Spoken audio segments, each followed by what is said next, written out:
So Malcolm, can you tell us a little bit about you and your experience and the network that you've built over many years?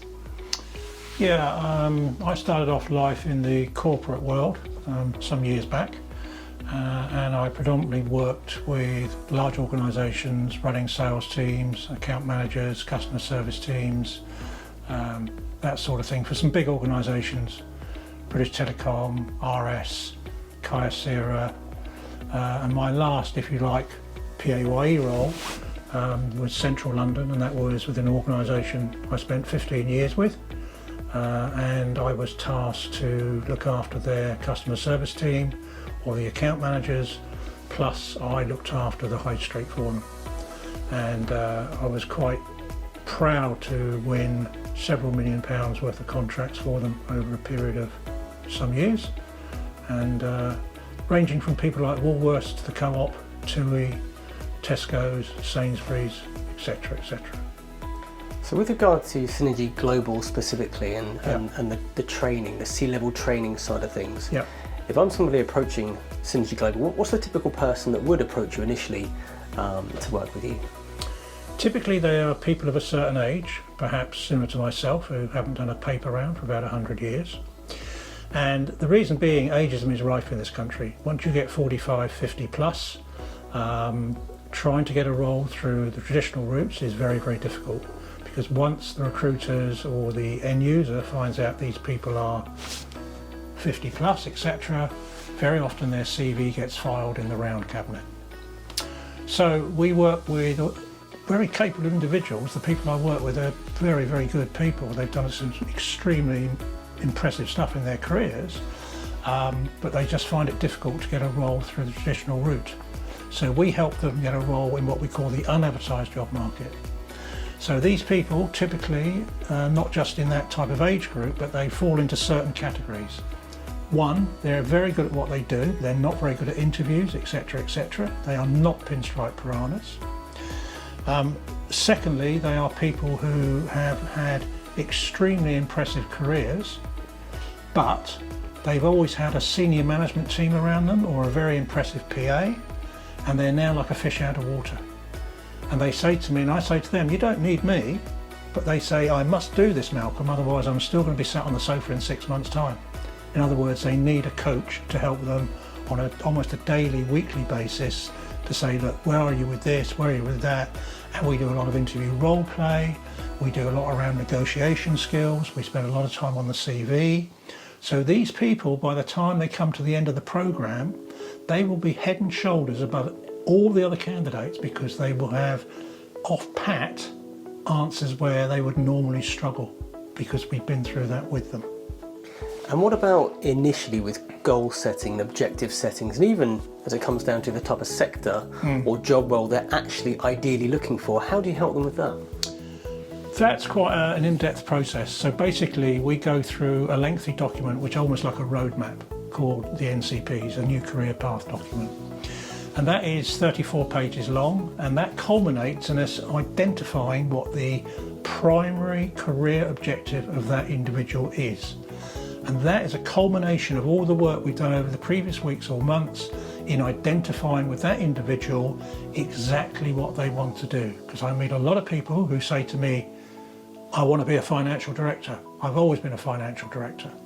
And I have a prime example, a chap called Roy Brown, who, when he came to me, was adamant he wanted to be another FD in the corporate world. And then by the time we got sort of halfway through the program, he was starting to question that. And he now runs a very successful business where he looks after 50 odd companies as their main accountant. And what is it about the C-level interview that actually sets it apart from everything else? The issue is with the interview process for senior people now, it's not just it's normally at least a two-stage process. If they're going for roles with people like Google, it can be 6 or 7 different interviews with different people across the globe. So they have to be very well prepared to make sure that they come across as very competent, capable individuals. Well, I presume quite a lot of what you do is actually these people sound very, very capable. It's about presenting themselves in the right way and actually having the confidence to communicate exactly what they've done and achieved. Is that right? Indeed, and I'll give you another example. I met a lady who worked with Vodafone. Unfortunately, she was badly bullied at Vodafone. When I met her, her confidence levels were extremely low. But after a few sessions, she started to build her confidence and her stature, and she was offered 2 very good roles, one with the Royal Mail and one with JP Morgan. And because she lived near Bournemouth, she didn't want to commute back into central London. She took the JP Morgan role, and I'm pleased to say she's been promoted twice. So a success story, I would say. What is it that sets you apart from other companies offering what Synergy Global does? I think there's several things. First and foremost, a bit of a warning. There are organisations out there, predominantly in central London, who will, and sometimes do, take a fee several times what I charge. And I mean sort of anything between £15,000 and £30,000. Our fees are a fraction of that. But with us, what you get is a lot of tenacity, a lot of in-depth detail. We are very thorough in what we do.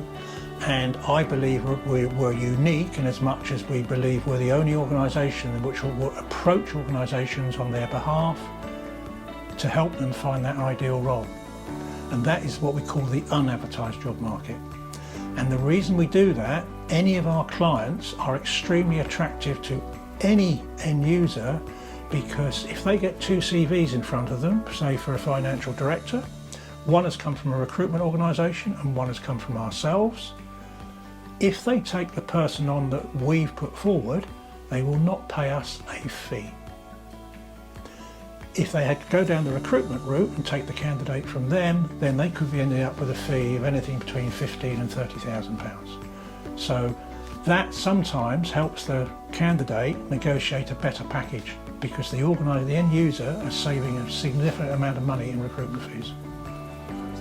So Synergy Global also offer an outplacement service. Yep. Can you tell us a little bit more about that, please? Yeah, outplacement is a relatively new concept in the UK. This is where organisations are shedding people, and this is where we come in, where they're shedding, say, mid to senior level members of their staff, and to assuage their corporate consciousness, they're saying, Wendy, Bob, there's your golden goodbye of 20, 25, 30k, whatever it might be, and to help you identify and find your next role, we've given you a Synergy transition package to help with your career as you move forward. The beauty of that from the individual point of view is the organisation have funded it, and obviously we're more than pleased to work with those organisations on an ongoing basis as and when they have to let senior or mid to senior people go. And presumably at this point you can be scalable as far as if it's 1 to 5 people or maybe even 5 plus. Is that right? Yes, indeed. There's some big organisations out there in the news recently you may have seen who are shedding people, and we are keen to work with any of those, whether it be Facebook, Meta, Credit Suisse, etc., etc. We're more than happy to work on that basis. How can people get in touch with you, and how can they find out a little bit more about you before they make that initial contact? The first thing I would say, first and foremost, is before you do anything, look at the testimonials on the website and make sure you're comfortable with the feedback from those individuals. Just read the first handful, and if you're not persuaded by those, I would suggest you probably will never be a client. Having said that, I've never had anybody turn around and say, well, I've looked at your testimonials and I'm not persuaded. So that's the first thing I'd ask people to do. And if you're recommending me to anybody, again, say just look at Malcolm's testimonials, because I believe that speaks volumes about what I've done in the past and how I work with people currently and how I will do so moving forward. So taking into consideration the 2 major parts of your business, the outplacement and the training, what are the ideal outcomes for both? The ideal outcome is for us to find that ideal role for the candidate, the client, where very often it's a role they thought they maybe couldn't achieve on their own, and maybe just around the package, because a lot of people I work with, when it comes to negotiating a package, they make the same mistakes as everybody else. And I have one prime example. I remember I had a guy, ex-FMCG, and he was going for a day rate role, and we spent some time going through the different questions around his package, and because he answered the question in the way that which I'd coached him to do so, he ended up being offered a day rate of £150 more a day than he would have previously accepted, purely because he answered the question in the way I'd coached and trained him. That's brilliant.